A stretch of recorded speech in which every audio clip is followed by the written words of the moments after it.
ನಿರ್ಮಾಣವನ್ನು ನಿಲ್ಲಿಸಿಲ್ಲ, ರಸ್ತೆ ಕೆಲಸ ನಿಲ್ಲಿಸಿಲ್ಲ, ಅಥವಾ ಯಾವುದೋ ಒಂದು ದೊಡ್ಡ ಪ್ರಾಜೆಕ್ಟು ಅದನ್ನು ನಿಲ್ಲಿಸಿಲ್ಲ. ನಾವು ನಿನ್ನೆ ತಾನೇ ಮುಖ್ಯಮಂತ್ರಿಗಳು ತುಮಕೂರಿನಲ್ಲಿ ಪ್ರಕಟಣೆ ಮಾಡಿದರು.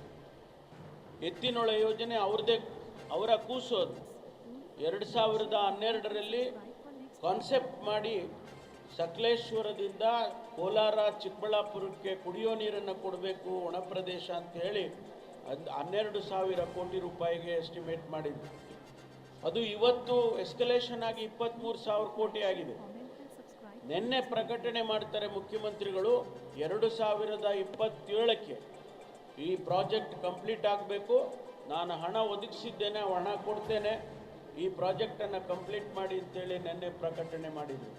ಅಂದರೆ ಅರ್ಥ ಯಾವುದೇ ರೀತಿಯ ಯೋಜನೆಗಳನ್ನು ನಿಲ್ಲಿಸಿಲ್ಲ ಅನ್ನುವಂಥದ್ದನ್ನು ಇವತ್ತು ತಮ್ಮ ಗಮನಕ್ಕೆ ತರ್ತೀನಿ. ಹೆಚ್ಚಿಗೆ ವಿಚಾರಗಳನ್ನು ಹೇಳೋಕ್ಕೆ ಹೋಗೋದಿಲ್ಲ. ನಿಮ್ಮ ಪ್ರಶ್ನೆಗಳೇನಾರು ಇದ್ದರೆ ಕೇಳ್ಬೋದು, ಅದನ್ನು ನಾನು ಹೇಳ್ತೇನೆ.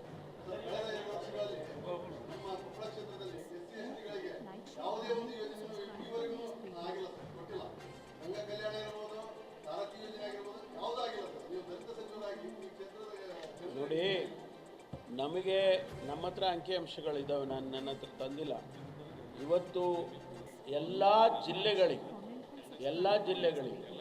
ಅದು ಗಂಗಾ ಕಲ್ಯಾಣ ಇರ್ಬೋದು, ಅಲ್ಲಲ್ಲ, ಈ ಗಂಗಾ ಕಲ್ಯಾಣ ಇರ್ಬೋದು, ಬೇರೆ ಯಾವುದೇ ಯೋಜನೆಗಳನ್ನು ನಾವು ಅನುಷ್ಠಾನ ಮಾಡಿ, ವಿಶೇಷವಾಗಿ SC/STಗಳು ಈ ಕ್ಷೇತ್ರಕ್ಕೆ 50 ಗಂಗಾ ಕಲ್ಯಾಣದ SCPTSPನಲ್ಲಿ ಕೊಟ್ಟಿದೆ. ಸ್ವಲ್ಪ ತಾವು ವೆರಿಫೈ ಮಾಡ್ಕೊಳ್ಳಿ, ಆಯಿತಾ? ನಾವು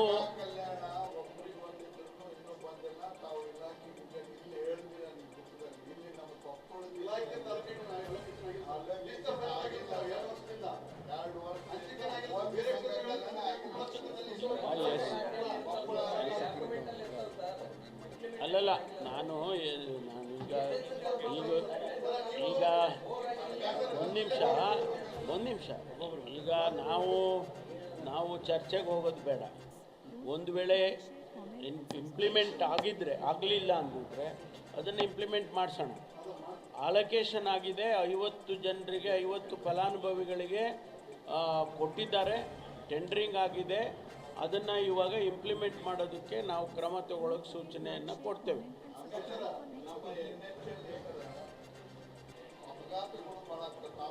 ಹೌದು,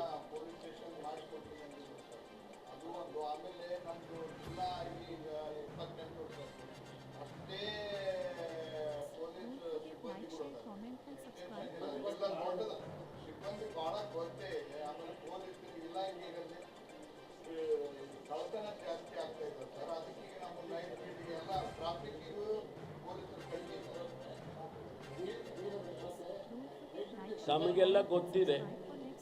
PSI ಹಗರಣ ಆಯಿತು. PSI ಹಗರಣ ಆಗಿದ್ದು 5 ವರ್ಷದ ಹಿಂದೆ. ಅಲ್ಲಿಂದ ಇಲ್ಲಿಯವರೆಗೂ ಒಂದು ಸಬ್ ಇನ್ಸ್ಪೆಕ್ಟರ್ನ ರೆಕ್ರೂಟ್ ಮಾಡೋಕ್ಕಾಗಲಿಲ್ಲ ನಮ್ಮ ಕೈನಲ್ಲಿ.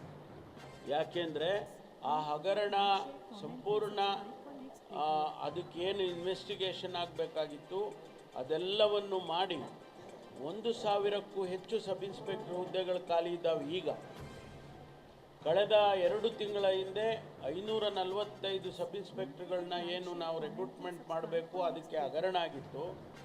ಆ ಸಮಸ್ಯೆಯನ್ನು ಬಗೆಹರಿಸಿ 500 ಜನರನ್ನು ಈಗ ರೆಕ್ರೂಟ್ಮೆಂಟ್ ಮಾಡಿ 2 ತಿಂಗಳಿಂದ ಅವರು ಟ್ರೈನಿಂಗಲ್ಲಿದ್ದಾರೆ. ಇನ್ನು 400 ಜನರದು ಅದು ಕೂಡ ಅದರ ಜೊತೆಯಲ್ಲಾಗಿದ್ದು, ಅದಕ್ಕೂ ಕೂಡ ಈಗಾಗಲೇ ಸಿಂಧುತ್ವಗಳನ್ನು ಏನು ವೆರಿಫಿಕೇಷನ್ ಮಾಡಿಸಿ DC ಗಳಿಂದ ಎಲ್ಲ ವೆರಿಫಿಕೇಷನ್ ಮಾಡಿ ಬಹುಶಃ ಆದಷ್ಟು ಶೀಘ್ರ, ಇನ್ನು 15 ದಿವಸ 20 ದಿವಸದಲ್ಲಿ ಅವರಿಗೂ ಕೂಡ ಆದೇಶ ಕೊಡ್ತೇವೆ. ಅಲ್ಲಿಗೆ ಹತ್ತತ್ರ 1,000 ಜನ ಸಬ್ ಇನ್ಸ್ಪೆಕ್ಟರ್ಗಳು ರೆಕ್ರೂಟ್ಮೆಂಟ್ ಆಗ್ತಾರೆ. ಕಳೆದ 5 ವರ್ಷದಲ್ಲಿ 8,000 ಕಾನ್ಸ್ಟೇಬಲ್ಸ್ ಹುದ್ದೆಗಳು ಖಾಲಿ ಇದೆ. ಅದಕ್ಕೂ ಕೂಡ ಇದೇ ರೀತಿ ಕೋರ್ಟಿಗೆ ಕೆಲವರು ಹೋಗಿದ್ರು ಅಂತ ಹೇಳಿ ಅದು ನಿಲ್ಲಿಸಿದ್ರು. ಈಗ ಬಗೆಹರಿಸ್ಕೊಂಡಿದ್ದೇವೆ. ಸದ್ಯದಲ್ಲೇ ನಾವು ಎಲ್ಲ ಜಿಲ್ಲೆಗಳ SP ಗಳಿಗೆ ನಾವು ಅಧಿಕಾರ ಕೊಟ್ಟಿದ್ದೇವೆ.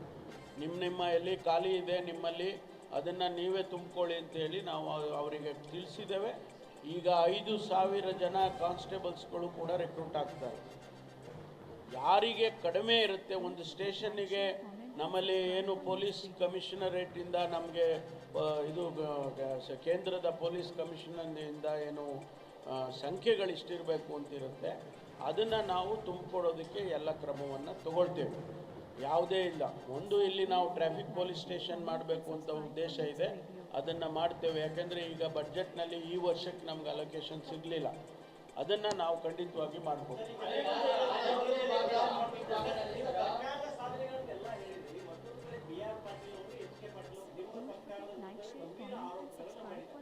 ಗಂಭೀರ ಆರೋಪ ಅಲ್ಲ, ಅವರು ಅಲ್ಲಿ ನಡೀತಾ ಇದೆ ಅನ್ನುವಂಥ ಪ್ರಸ್ತಾಪವನ್ನು ಮಾಡಿದ್ದಾರೆ.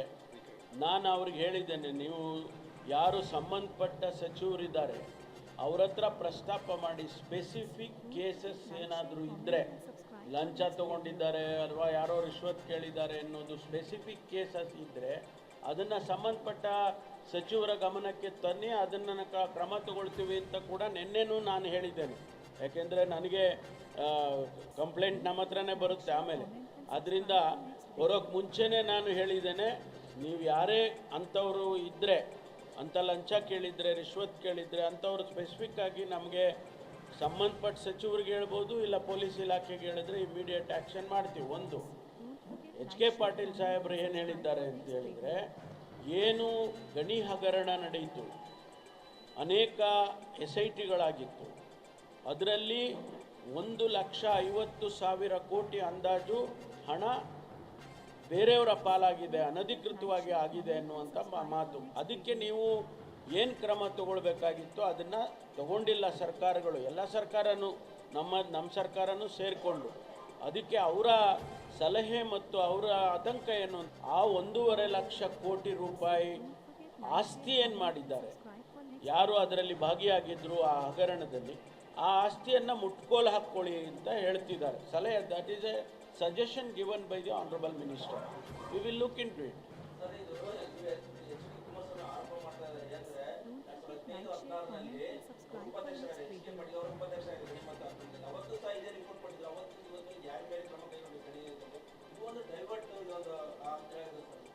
ಅವರು 18ರಲ್ಲಿ ಮುಖ್ಯಮಂತ್ರಿಗಳಾಗಿದ್ದರಲ್ವ?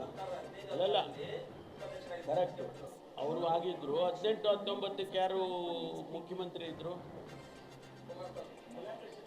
19 ನಾನಿದ್ದೆ, ನಾನು ಉಪಮುಖ್ಯಮಂತ್ರಿ ಆಗ. ಅವರೇನಾದರೂ ಬೇಡ ಅಂತ ನಾನು ಹೇಳಿರಲಿಲ್ಲ, ಬೇಡ ನೀವು ಕ್ರಮ ತಗೋಬೇಡಿ ಅಂತ ನಾನು ಹೇಳಿರಲಿಲ್ಲ. ಅಲ್ಲ, ಅದೇ ನಾ ಕ್ಯಾಬಿನೆಟ್ಟಲ್ಲಿ ಸಬ್ಜೆಕ್ಟ್ ತೊಗೊಂಡು ನಾವು ಇದನ್ನು ಕ್ರಮ ತಗೊಳ್ಳೋಣ ಅಂತ ಹೇಳಿ ನಾವೇನಾರು ಅಪೋಸ್ ಮಾಡಿದರೆ ಕೊಯಲಿಷನ್ ಪಾರ್ಟ್ನರ್ಸು, ಅವಾಗ ಒಪ್ತಿದ್ದೆ ನಾನು. As a chief minister you should have suggested, you should have taken a decision. ಕ್ಯಾಬಿನೆಟ್ಟಿಗೆ ತರ್ಬೋದಾಗಿತ್ತಲ್ಲ, ಯಾಕೆ ತರಲಿಲ್ಲ? ಆಯಿತು, ಈಗ ನಾವು ಕ್ರಮ ತಗೊಳ್ತೀವಿ. We will definitely bring it to this cabinet and will initiate action. ನೋಡಿ, 300-400 ಕೋರ್ಟ್ ಕೇಸಸ್ ಇದೆ, SITಗಳಿದೆ. ನಾವೀಗ ಒಂದು ಕ್ಯಾಬಿನೆಟ್ಟಿಗೆ ಸಬ್ಜೆಕ್ಟನ್ನು ನಾಳೆ ಬೆಳಗ್ಗೆ ಡಿಸಿಷನ್ ತಗೊಳಕ್ಕಾಗೋದಿಲ್ಲ. There are innumerable cases in the court, both in Andhra, both in Telangana, both in Karnataka. ಈ ಎಲ್ಲ ಮಧ್ಯದಲ್ಲೇ ನಾವು ಆ್ಯಕ್ಷನ್ ಮಾಡಬೇಕು. ಎಷ್ಟರ ಮಟ್ಟಿಗೆ ಸಾಧ್ಯ ಆಗುತ್ತೆ ಅದನ್ನು ವಿಲ್ ಎಕ್ಸಾಮಿನ್.